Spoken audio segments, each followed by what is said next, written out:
তখন আওয়ামী লীগ পাওয়ারে, আমি অ্যান্টি আওয়ামী লীগ। আবারও কি 7 দিনের জন্য জেলে যেতে ইচ্ছা করে? আমাদের মধ্যে গন্ডগোল লাগছে, আমি পরে ওরে একটা পার মারছি পেটের মধ্যে, মরে গেছি। আমি ওর মারার জন্য মারি নেই, আমি আসলে নিষ্পাপ। আপনার বিরুদ্ধে অনেকগুলো মামলা হয়েছে, সেই মামলাগুলো মোট কয়টা মামলা হয়েছিল? মামলাগুলোর বর্তমান মামলা হয়েছিল 5টা 6টা। সেই মামলাগুলো আমি জিতে এসেছি, কোনো মামলা পেন্ডিং নেই। কোনো মামলা বর্তমানে অবশিষ্ট নেই? না, একটা মামলা আছে ও সাইবার ট্রাইব্যুনালের, সেটা স্টে আছে, সেটা হয়তো আমরা ফেস করবো। কয়দিন আপনি কারাভোগ করেছেন মোট? আমি 7 দিন জেলখানায় ছিলাম। এই 7 দিনের অভিজ্ঞতার ব্যাপারটা যদি বলি, যে একজন, আপনি খুব চঞ্চল মানুষ, আপনি কোনো একটা জায়গায় স্থির থাকতে পছন্দ করেন না, আপনার জীবনে স্থৈর্য কেড়ে নিয়েছিল, মানে মানে অধৈর্যের যে একটা মনোভাব আপনার মধ্যে আছে, স্থৈর্য এনে দিয়েছিল। ওই 7টা দিন আপনার জীবনে কি উপলব্ধি এনে দিয়েছিল, কি পরিবর্তন এনে দিয়েছে আপনার এই 54 বছরের জীবনে? 7 দিন আপনি জেলে ছিলেন, ওই 7 দিনের সাথে জীবনের বাকি 54 বছরের পার্থক্য কি? ওই 7 দিনে আমি একটা জিনিস দেখলাম, জেলখানায় যারা ঢুকে তারা সবসময় নিজেকে নিষ্পাপ মনে করে। এবং তাদের, সাপোজ আমি জিজ্ঞেস, সুমন নামে একটা ছেলে সাভারের, তাকে বললাম তুমি জেলে কেন? ভাই আমাদের মধ্যে গন্ডগোল লাগছে, আমি পরে ওরে একটা পার মারছি পেটের মধ্যে, মরে গেছি। আমি ওর মারার জন্য মারি নেই, আমি আসলে নিষ্পাপ। তো এখন আপনি তাকে ডিফাইন করবেন কীভাবে? আর জেলখানার আমি যাওয়ার পরে যেটা হয়েছে, যেহেতু আমার শ্রেণী পেশা বাইরে, আমার সাধারণ মানুষের মধ্যে আমার খুব গ্রহণযোগ্যতা আছে। তো জেলখানায় মনে করেন একটা রাজার মতো ছিলাম আর কি। ও সর্বটা মাছ এনে দেয়, ও ওখান থেকে বাড়িতে খাবার আসলে আমাকে একটু দেয়। তারপর ওই জামাতে নামাজ পড়ার জন্য ডাকাডাকি হয়, বা হয়তো হুজুর আসলেন মসজিদ থেকে, লাইব্রেরিয়ান আসলো, আমি লাইব্রেরি থেকে একটা পেপার দিতে, আমি বললাম আমার কয়েকটা পেপার দিতে হবে। তো পেপারগুলো দিয়ে আবার নিয়ে যেতেন 4টার মধ্যে। আর সবচেয়ে বড় ছিল জেলখানায় সেটা আকাশ, একটা বাউন্ডারির উপরে এত বড় আকাশ, এত বড় আকাশ একটা বাউন্ডারিতে পৃথিবীর। কেরানীগঞ্জে ছিলেন? সব জেলখানার আকাশই বড় হয়। কেরানীগঞ্জে ছিলেন? কেরানীগঞ্জে ছিলাম আমি।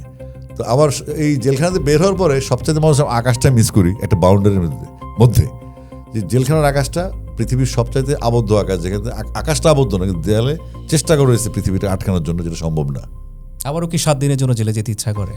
জেলখানায় যদি এখন দেখুন, আমাকে যদি নিয়ে যায়, পরবর্তীতে 8 বছর ধরে প্রমাণ করে আমি নির্দোষ, নিয়ে তো গেল, তো নিয়ে যাওয়ার পর তো ব্যাপারটা এনজয় করতে হবে, যেহেতু আমি নির্দোষ, আমি এনজয় করেছি।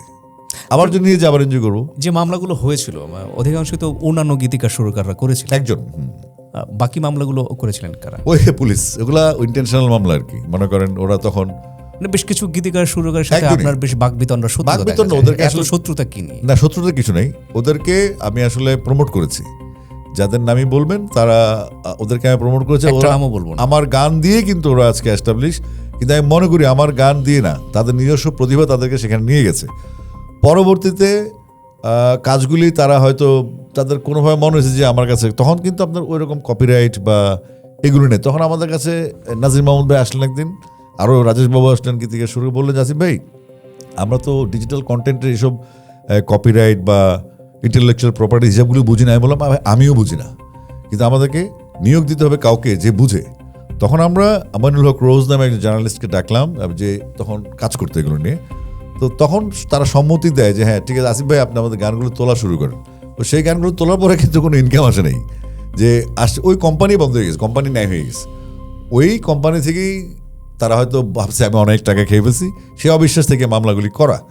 তো যাই হোক, এটা আলোচনার অপশন ছিল, সালিশ ডাকতে পারতো, সিনিয়রদেরকে জানাতে পারতো, অপশন ছিল, কিন্তু তাদের ক্ষমতা ছিল তখন। কারণ তখন আওয়ামী লীগ পাওয়ারে, আমি অ্যান্টি আওয়ামী লীগ, এবং আমি এক ধরনের তখন নির্বাসিত জীবনযাপন করছে, আমার পাওয়ার কম, বা আমি তাদেরকে প্রোটেক্ট করতে পারবো। তারা বিভিন্ন আওয়ামী লীগের বড় বড় মিডিয়ার লোকজন চেনে, যাদের সাথে আওয়ামী লীগ সরকার খুব কখনো কি মনে হয় আছে তৈরি না করলেই পারতাম? না, আমি ঝামেলা তৈরি করি না, তো ঝামেলা তৈরি হয়ে যায়।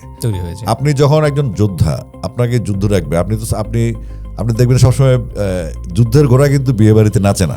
তা আমি যুদ্ধের ঘোড়া, আমাকে যুদ্ধ করতেই হবে, আমি জানি এটা।